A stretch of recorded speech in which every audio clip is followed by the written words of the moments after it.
ngayon, papunta dito sa second game, we've done enough. We've done everything we could. Medyo kinulang, minimize natin yung mistake, and now going to here, ano na to, parang best of one na lang ang dating natin dito. One game at a time. Kalimutan na natin yung tatlong matches natin kanina. We'll just try to relearn it afterwards nitong araw na to. Pero now, let's focus here on this specific match. Well said, well said. Tingnan natin kung paano nga ititreat ito ng Eagles. But for Omega, come on, they're feeling it. Kung ikaw naman yung naglaro na parang talo na, tas nanalo pa, for sure, sobrang taas ng confidence mo, Martino. Yeah. Look at this, Definitely. Barats and Lunox, this was the same set of bans para sa Spark Omega. Lunox, man, tinanong mo ko kanina nito no game number nung una nating series, and I said it's all about next pick. But for you, in your opinion, bakit Prayo ban ito ng Smart Omega? Well, you did answer this earlier, so I could just mimic what you've said. Well, parang it's like a chonga, di ba? Parang ano siya flexi, sobrang flexi pick niya. You can definitely put him on the mid lane as a support, or most of the time players or pro players actually tend to use it on the side lane. And given this is a mage, na they could ang bilis na minion wave clear. Not only that, is that ang dami din yan toolkit that could give a lot of emphasis. Pwede nating i-emphasize yung pinaka early game at ang laki nang naibibigay niya sa team or kahit sa ang draft, pwede mo siyang isingit. Pero ayaw ng Smart Omega ng ganon. And given that LPE here is tend to draft on the early game, that's most likely a no-brainer na kukunin nila if ever that's gonna be open. Pero ngayon, Wolf, I think ang magiging sagot ngayon dito, this is a Selena, or rather, it's not gonna be Curtisi, it's a wave. Isa to sa mga kilala natin ng mga Selena plays. It's coming from Hayes. Definitely Hayes as a Hayes special. Pero sabi mo nga, it might be picked by other players here for the side of Omega, particularly kay Hayes. I'm actually looking at the player tags dito, and it seems like same as from the previous game ang mga maglalaro today for Spark Omega. So talo for the Eagles, it's also the same. Jake the Dog, Ryota Aspect, Arms and Bimo. The double, magkalahi yata to, if I'm not mistaken. Esmeralda and Khalid. Let's talk about Esmeralda. Is it still one of the OP heroes, Rob? At ano pa yung strengths and weaknesses nitong hero na to na first pick ng Eagles? Yeah, well, definitely still on the meta, of course. And kaya niyang mag-hold kasi. Ginamit na rin to kanina ng Eagles We're in on the, I think that was on their match against STIE Olympians. Yung Esmeralda nila doon, though hindi masyadong nag-shine, pero at the same time, hindi rin siya basta-bastang na-penetrate. Kumbaga, you have a very strong side lane agad-agad on this specific hero na alam mo na hindi mo kailangan problemahin. In terms ngayon sa nagiging meta natin, as long as your side lane is very, kumbaga, nung hindi mo matibag, kumbaga, magiging magaan yung galaw yung trio mo or trio mo sa gitna. Kasi anywhere, they could potentially go on the top lane, go on the bottom lane, as long as those heroes hindi basta-bastang na nababasag yung tore nila or napapasok, magiging madali yung full rotation or execution ng strategy ng specific team na yon. And am I looking at here correctly? Meron ba tayong octopus na nakikita? God! It was actually big, right? It is. Mukhang wala Captain Jack Sparrow. Dane. Well, this is a Smart Omega hero, to be honest. We've seen this, I think, a couple of metas ago. I think ginagamit din talaga nila to Pero this is very interesting. And given itong ganitong klase, mahirap din tong pasukin, kahit sa side lane, kasi yung minion wave clear niya. Or do we actually have technical something? We'll have to find out, ladies and gentlemen. But I'm excited. Yeah. If yung Bane gagamitin dito, this is gonna be a very first of many. Yep. I think matagal ko nang hindi nakikita tong hero na to on a pro scene. I was kind of remembering kung ano nga ba yung time na nakakita tayo ng Bane. It was used as a counter, if I'm not mistaken, against Harith pa yata. Ang daming beses niya nagamit in the previous national season. Pero this is around November last year, to 2019. Ginagamit siya on the side lanes naman. There was one time na nakita tayo ng funnel na Bane at natalo yata yun, Rob, if I'm not mistaken. At it kind of tells me na baka remake yan. It's maybe just a Probably, oo. Hindi pa payag si Captain Jack Sparrow na may andyan yung kalaban niya eh. Kasi if ever ang Captain Jack Sparrow natin most likely gonna be si Roger. Eh. Siya yung pinakamalapit eh. Tapos kalaban niya si Ben. Wow. Bring back memories. Pero well, anyway, going here, ano nga ba yung naging pick dito ng side ng LPE? It was actually Esmeralda and the Khalid. Would you think the Khalid gonna be on the side lane? Are we seeing the same type of draft na ginawa ni Coach Panda during the Alice and as well with the Yuzhong na sa STIE Olympians? Or will gonna be the Khalid kaya para siyang tank? No? I think you still leave it open na lalong ang mga heroes katulad ng Lunox, katulad ng Khalid, katulad ng Farsa, you never really know until tapos na yung mismong draft. Yeah, kasi yun naman yung nature nun eh. Gusto mo yung kalaban mo ay 2-3 pa yung iniisip. Parang you want it to be as flex as possible. Kasi I've been working with a lot of teams at lagi natin sinasabi na mas masaya mag-draft talaga kapag mas open kayo, di ba? Kasi mapapaisip talaga yung kalaban and makapag-adjust ka. Now, malaking bagay din talaga yung drafting, you know. That's one of the reason then as well what sa mga nakausap ko rin ng mga players na they don't wanna think about the draft anymore. Specifically lalo na pagka kumbaga yung first game mo natalo kayo, yung second game mo, alam mo yung isipin mo na yung nangyari on the first game at the same time iisipin mo pa kung ano yung kailangan yung baguhin on a break like 5 to 10 minute break or rather 15 para lang ma-counter nyo yung nangyari. And that's a heavy emphasis talaga sa mga coaches na sila yung mismong they actually see through. Kumbaga, before actually mag-start pa lang, tinitignan nila kung paano yung magiging execution. If it doesn't work, dapat alam mo na rin kagad kung paano mo ka-counter it. And yeah, props of course to every coaches, of course, to mga teams. Ang laking bagay nung naibibigay. And I think it's a good thing din, na nagkakaroon na talaga tayo ng mga heavy emphasis on coaches. Kasi, yung drafting, ang saya, ako, sobrang masaya yung feeling ko whenever I get, napipredict ko yung mga pwedeng hero na gamitin ng mga players. That only says that, well, we're doing our job, na alam natin yung setup ng meta. And like what you've said kanina, in terms of drafting, dapat lagi mong bibigyan ng 2 to 3. Kumbaga, it's like a chess match, no? Yeah. Na parang, you have to think 2 to 3 steps ahead of your opponent in order for you to gain that advantage during the drafting phase. I think, funny enough, si Coach Dale and Coach Panda, they were one of the first ones actually sa buong Mobile Legends scene here in the Philippines. I want to go back. Tingnan mo to Nung 2018, end of 2018, nag-champion ang...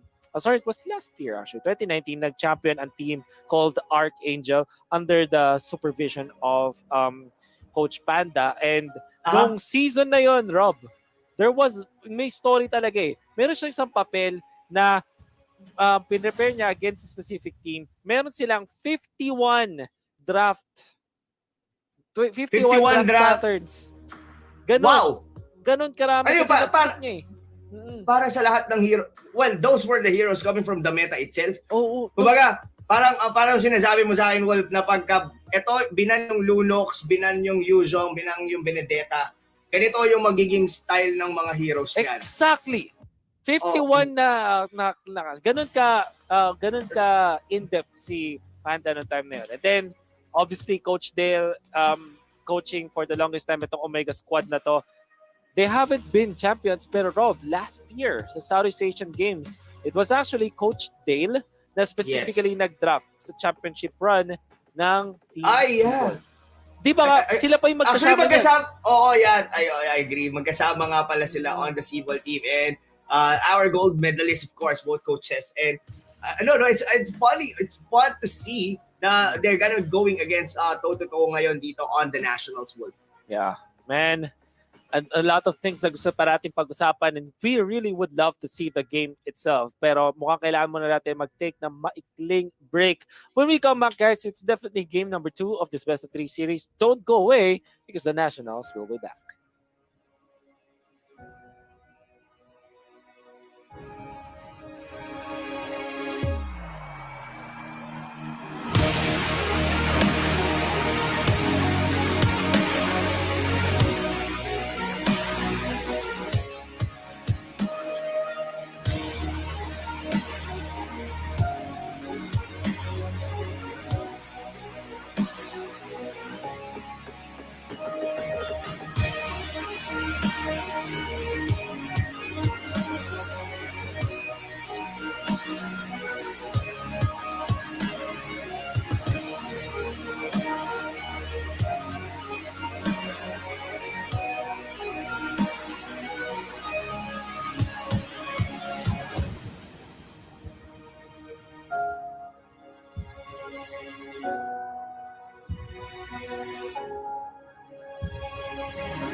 Lancelot. Kumbaga, siya yung magba-block off muna on the early game habang nagsiscale, habang nagpa-farm dito yung 1-1. We've seen tournaments or rather even on the grand finals on a different tournament sa ibang bansa like Indonesia na yung 1-1 nakakapagbaliktad talaga ng laro. And given merong Hilda rito ang Smart Omega, dito niya kukunin yung kanyang mark para magamit niya yung crossbow of tank, and of course with the proper positioning and of course targeting, pwede mong gamitin yun sa ibang mga heroes or the squishy lineup dito sa side lane ng or rather back lanes pala dito ng Smart Omega. We'll find out kung paano nga ba i-execute na para sa teams so kanilang double core setup or meron na silang jungler sa mid na usually a funnel pero hindi na to funnel carry kasi technically speaking dalawa yung binibigyan mo ng farm ng priority.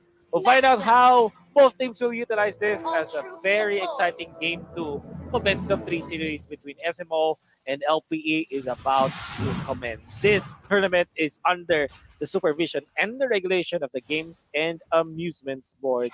Tignan natin kung paano ang diskarte ng LPE. Medyo matagal na by the way na parang break, na parang reset para sa LPE. Rob, you were talking about reset. Do you think that LPE can still win against SMO? Yeah, I guess. In the Battle of Minds. Parang ganun. Actually, kanina sasabihin ko dapat yun kung di lang ako na-commute. Ang kita ko habang nagda-drop sila doon, actually, parang ang saya nila. Kita mo, sobra yung ngiti. I don't know exactly kung sino yun. Pero during the drafting phase, nagkukulitan pa doon yung Eagles. And I guess, hindi pa nila masyado pinipil ko ano yung 3 losses na nakuha nila dito. And Arms, muntik-muntikan na ma-pick off doon ni Heat. Yeah. Scary. Pero, guys, I think you still have to think about this as I would say, slow game talaga. Like, it will take a lot of time. I would say na si Bruno ay mas mabilis mag-farm kaysa kay 1-1. Pero kasi pag si 1-1 nakakahanap ng mga magandang pitas and teamfights in the early stages could be good. Bimo, nice usage of quick sand guard para medyo masagot dito si Hayes, but still trying to use his first skill. Not enough damage dahil makakuha ni Selena yung first blood na yun. Hayes takes the first blood. Wow! I think if ever kung merong execute doon si Bimo, well, definitely hindi siya magkaka-execute dahil tank Kalidia yun. Pero well played kay Yelly Hayes. Having the Garotti on the final one, mayroon siyang shield doon, hindi rin siya na-pick off. And I think ang gandang start doon para sa side ng Smart Omega. Okay, it's a GC still securing that purple buff. So that's good para sa Omega. Since may nakaliwa, Heat might be in trouble. An arrow connects pero masyado pang healthy si Arms. Arms gonna be able to just shrug it off. Heat being chased down by 4 members. Take that 2. Dahil nakuha na ni Esmeralda. Yun, sa taas mo. Pumunta na dito na yung gitna. Actually tagged si Ellie Hayes but will have to back down for the side of Eagles. Medyo at least medyo nakakabawi dito. I guess in terms of 1v1 here on the bot lane, I think medyo on par lang both Cortese and as well with Jake the Dog. Ang pinaka ang titignan talaga natin dito is that how Khalid and as well with Valir, yung paano yung magiging sagot nila dito in terms of rotation and even the link here, spotting here. Pero 4 na miyembro ngayon dito, Wolves ng Eagles trying to go in. Kita nila dito yung Bruno pero yung arrow tumama kay Bimo. Ellie Hayes gets the level 4. Medyo scary to dahil ibang members na LP close to level 4 pa lang. Pero Omega needs to respect this. Raging Sandstorm in combination with the skill set of Eagles is scary. Kaya naman yung Omega, hindi na lang din sila lalaban. Curtis, actually standing tall. Imagine this, ang daming members ng Eagles doon, but he's still confident, just walking around there. Samantala, may nakita sila. Yun naman pala yun. Heat and Hayes connection. Securing that kill against Aspect. Tapos, Turtle naman, para sa SMO, complete map control, man. The maneuver of Omega in the past minute has been perfect. And how can Eagles offset this, Rob? Yeah, it's actually perfect. I mean, there was at one point na lamang yung Eagles ng around 1,000 gold. Then suddenly, nag-flip yung switch, napunta naman sa Smart Omega. And gaya nung sinabi mo kanina, bakit patapang si Curtis? And I think it's all because that had GC. Yung vision na pinakita niya doon, alam niya na 4 yung members nandun, pero naka-ready din naman kasi yung mga pana and as well yung mga traps din dito ni Hayes. Wherein lahat ng pana niya dito talagang tingin ko on point most of the time. We know Hayes is a scary man kapag hawak niya itong Selena. And the aspect is gonna have a lot of trouble. Katulad na sinabi natin sa draft, this is the first 3 picks sa Omega actually super duper comfort ng kanilang squad. With their players, like Heath can just be so aggressive even in the presence of Valier. Finally, Aspect gets a purple buff, but that required a lot of rotation na sa Eagles. Ryota, nako po, it's very low, needs to be careful. Hilda actually solo kills Valier somewhere out there. That's bad. That's more than bad. Not only that, is that na-build na rin dito. Even the Bruno, meron na siyang Berserker's Fury dito. And given that this is a Bruno, sobrang sakit to. That I don't think the big Sun Guard enough dito. And wow. Munti ka pang tumama doon yung pana ni Hayes onto the backlines. Wow, Smart Omega, they're actually playing a little different here. Going here on game number 2, sila naman yung nakakalamang on the early game. Heath, mabuboy pa rin with that passive going through the bushes. Naman kasi yung strength ng Hilda kaya siya nagiging aggressive. Arbs now in trouble. Naghabol masyado ang ating Valier. And that means that Heath will survive. Kenji now with the Hotret Inferno. Ano be aggressive kasi Shaker daw medyo nahatak doon. Pero nagsa-stack lang din itong si 1-1 Selena. What's go for the aggressive? Nice ages proc. Coming up from Jake the Dog. Very quick with the decision making. Na-dodge na rin yung pana doon. He's gonna be safe. But will Eagles be happy with this? Bottom lane, Ryota is going to be taken down by Hajizi. Sa dito rin si Heath. Ating Hilda chasing down Aspect. Ultimate going to be committed.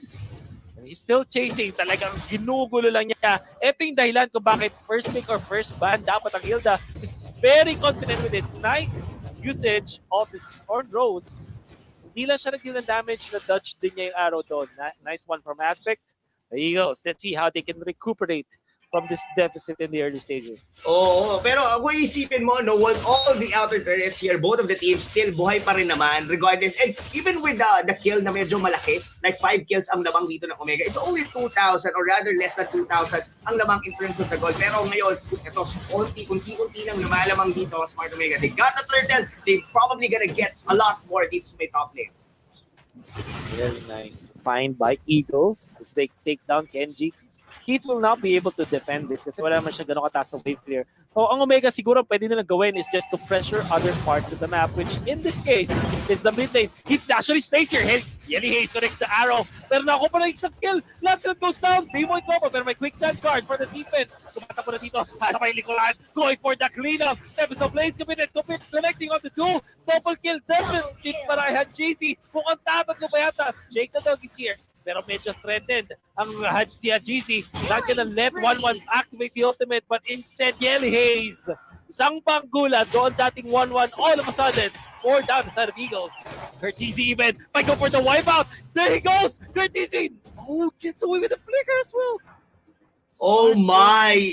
Oh my! Well, that was perfect for the side of Smart Omega. Even Kenji not joining the fray. Basag lang siya dito objective-wise. Pero sobrang ganun ka-confident si Heath and as well with Hayes. This combination, this duo, time and time, talagang sobrang pinapahanga tayo. Nakita mo yun, that's actually 2 versus 4 all throughout. Medyo ilang segundo pa bago dumating yung clean up doon ni Haji. Pero look at that, Hayes. Paana na naman tumama dito kay Bimo and we're back to square one dito. It looks like the Eagles, sila naman yung nasa ganitong sitwasyon wherein ang Omega during game number 1. You are definitely correct, but we'll see. Meron na rin silang 1-1. Maybe they can find a way to come back. Probably, you know, that they wave clear coming out from Google. At least still long-range wave clear. Wala silang spell like Farsa. They have Valier, but that might not be enough to defend against Smart Omega. Tignan natin, etong si Curtisi. Bottom lane, on this marksman, very confident. Naka-red buff na rin, naka-orange buff. I mean, the arrow, not gonna, but you can see the damage output. Primo picks up the blade armor quickly, goes for what? The kill coming out from Arms. What was that? Pero si Heath dito with the flicker play punishes the Lancelot. Aspect is down. Arms gonna be going for the torrent. Para din ma-push back to the Genji and si Heath. Ryota trying to save this top lane, but it's not gonna be enough. It still will go down. Omega, gonna lumaban dito. Genji and Heath still staying. Or is it just a poke? Is this just a bait? Dahil yung turtle, nakuha na ni Bruno mag-isa. Then, sa sobrang daming aksyon, hindi ko na napansin, it's just a turtle. Timing pala. It is indeed. That's the turtle timing. And given that Wolf, apat lang yung lumalaban dito for the Smart Omega. And look at that, ladies and gentlemen. Though masyadong nag-overstay na yata dito ang Smart. Nakuha naman dito si Hit and as well with Kenji. Pero I guess this is a very small victory for the side of the Eagles. Pero they would gonna take whatever they could. Kasi yung Bruno rito, Wolf, sobrang farm dito ni Kurt Easy. Not only the Berserker's Fury, I think he already has an endless battle. And this is just a 5,000 lead for the Smart Omega squad. Hinihintay na lang nila dito na mag-spawn ang Lord. Scary stuff for sure para sa side ng LPE Eagles. You can't imagine yourself in their position. Tignan mo naman, maganda nga yung kanilang draft. Meron silang wing condition in the late stage. However, meron silang isang missing piece, which is the wave clear. If they do find a way para hindi sila napupushan ng Smart Omega, maybe they can go to the late game. But before then, dun sila magkakaroon ng problema. Let's see and let's find out how Omega will try to push into this part of the map. Tignan mo naman, kailangan magkumpul-kumpul ng Eagles just to be able to keep the farm up para kay Aspect as well as this 1-1. Kailangan nila ng mga bodyguards bago sa mga farm. Then comes the push. Curtis, look at the damage. Tinatry nila clear yung wave, but it will not be enough. It comes sa GC as well. Low na si Arcito. You see the flicker to get out, but that's gonna be a kill onto Bimo. Halid down for the count. Top lane naman nandun si Hilda. Nandun na rin si Kenji. As well as Yeli Hayes. They're trying to push. Where is the clear? Ryota tries to keep the turret safe. Pero yung bottom na pala. Look at those crits. 1, 2, 3 hits. Almost na naprotektahan doon. Si Curtis, there's the punishment. Finally, Aspect finds the opening. Really punishing Curtis in there. Oo, medyo malalim na rin talaga ang Wolf. Pero I guess they have to take it. Pero ito, I think the Eagles realizes na hindi na tayo pwede magiging sobrang reactive. We just don't, kumbaga, they're playing not to lose na dito. Pero ito, to play to win is to get out, to get a kills dito para sa side ng Smart Omega. And GC gonna be a good start. Pero si Aztec pa yung nawala, Wolf. This is bad. Bimo from the backline is actually connecting on speed. Nice touch from a GC. May tumama pa na kay Arms. In the dive dito. Look at the damage from a GC, but he will not be able to take down the Valier. At pagbaback na lang din ng mga members ng Eagles as well as Omegas. The push in the middle should be stopped here by Eagles. Pag-aabang ang Omega ng opening. Kukuha na rin sila ng orange buff. Now, GC is gonna take that one. Samantala, ito namang si Bruno, nag-prepare na lang din. I think they're waiting for their own orange buff and maybe the Lord take para naman sa finisher na ng Omega. Eagles, man, paano de-defensa dito ang mga Eagles kung may Lord na ang Omega? Nahihirapan na rin talaga eh. Pero ito, medyo nag-overstay yata dito yung going in. Pero gonna be a flicker or rather out dito for the Hilda. And hirap ngayon dito, Wolf. Kitang-kita naman natin the Eagles doesn't hindi sila hindi ba fully utilized dito yung mga heroes dito ng Eagles because wala silang definite na pang frontline. The Khalid, yes, the blade armor nandun siya doon, pero his HP wasn't enough para i-sustain lahat ng mga damage na ibabato sa kanya dito ng Bruno, even with dito ni HGC on the league. And given that, tignan mo kung gaano kabilis nila tinunaw doon yung Lord. With the power of the Ling as well as this Bruno with the crits, guaranteed crits of first few hits. I know that really is scary. Tingnan mo naman, kahit yung mga Torre dito nasasaktan ng sobra-sobra. 2,300 crit. Oh, wow. That really hurt. It really hurts. It really hurts talaga. It really hurts talaga. Oh, yung Wolf. Pero ito, this gonna be probably the final team fight dito because the Lord's very healthy on the bottom lane. Walang Torre doon. And paano ngayon ang magiging depensa dito ng Eagles? On to 1-1, hindi mo naman, one-third na lang buhay doon, 1-1, and that is the third down. Kung may top lane, yung middle, ganun na rin, exposed na. Dahil yung Eagles cannot depensa itong Lord push to my bottom lane. Heat is there, trying to just be pesky around the Eagles side. Bimo going for the quicksand guard, pero the punishment is there. Link takes him down. Ano ang susunod na move from the Eagles? How can they defend this? Arrow not gonna connect. Pero si GC going low, chased down by Ryota, but is this a bait? Yeli Hayes trying to poke. Still Curtis, he's dealing with the face. Look at the crits. Arms eating that one. Take the dog with the ultimate. He's very low. Heat can he be taken down? Kung hindi pa, yun na nga nakuha pa ni Hayes yung kill. Samantala, dito sa may baba aspect, actually gonna get the kill on one. Arms able to punish one. Still is alive. Tempest of Blades gagamitin dito ni GC. Aspect is going down from Curtizi. Sliver health para sa ating Bruno. Kaya magdepensa ni Ryota at ni Arms. Sabi ng SMO, hindi mo mag-back. Parang- Just chill. Parang naulit lang ulit. This is actually almost the same that they had. Ito parang dumidepensa na lang dito si Arns and Ryota on previous matches. Pero wow, doon na natin nakita on how weak Jake the Dog right now on his 1-1. He almost had it. Pero the damage, hindi pa enough yung items dito, hindi pa enough yung time para sa Eagles na makapag-comeback dito. They need a lot more breathers. Meron siya corrosion, meron siya DHS, and even the Wind of Nature. Pero they still lack damage. Evident naman yun. Kitang-kita natin yun. At hindi nila ito ma-fully utilize. Mas more on nagiging reactive sila dito. Hindi nila mabato yung mga offensive spells nila dito. Kasi walang frontline ngayon sa Eagles. Hindi dahil ayaw nila. It's more on walang may kaya. Dahil so overly farm. Lack item dito yung dalawang core. This 2-core setup na pinakita sa atin ng both teams. Smart Omega playing it very, very flawlessly para sa atin, Wolf. Absolutely right, Rob. Hindi ko alam kung paano gagawin ng Eagles on how they can defend this. But they do have a marksman. They do have this Lancelot na pwedeng pang-execute. Siyempre with the Phantom Execution. To find out, Kenji and GZ just scouting the area. Samantala, Heat looking for an opening. Arrow, hindi tama. Gahanap ng angulo dito ng Smart Omega. Double buff yung dalawang force ng Smart Omega. That is scary indeed. Walang makuha ang Eagles dito. Naghihintay ng minions ang Smart Omega. Let's see, top lane. There will be a little bit of a minion push. And Kenji just throwing the sights at this point. Mukhang maghihintay ang Smart Omega ng pangalawang Lord. It's gonna be respawning in 39 seconds. They have to look at contest that! it. Kailangan nilang i-contest yung susunod na Lord Wolf. Because kung hihintayin lang nila ulit, kung kanina may dalawa silang tore, hindi nila naubos sila and almost lost the match.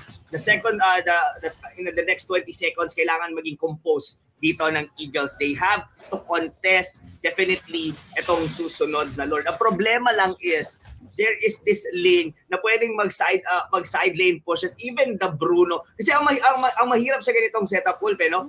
Kahit solo mo lang yung Bruno or just give him one tank, tapos magiging reactive na ngayon dito ang Eagles kasi merong link eh. And they have this fear na pwede silang ma-split push. Just give it either of the two cores dito ng Smart Omega. I think that Ling and Bruno, enough na to para mag-take ng Lord, and it is indeed Ang happening. bilis! Hindi naman gaano kabilis i-take ng Smart Omega ang Lord ngayon. Eagles will not be able to even contest at this point. Now Bimo in trouble. This is bad. That's the tackle of Eagles down for the count. 45 seconds na walang tangke ang Eagles. They're trying to clear the waves, but they're far too late. Nandito rin si GC looking for Aspect. Actually fights him! Oh no, Aspect! He's in trouble! Kaya ba niya tumakas dito? Yelly Haze is here. They're close. Pero kulang talaga. Killing spree ngayon. Si GC. And that might be it for Eagles. It is. It is indeed. That's a 40-second on the death timer dito. One of the damage dito ng Eagles. Yes, mabubuhay pa perhaps dito si Bimo.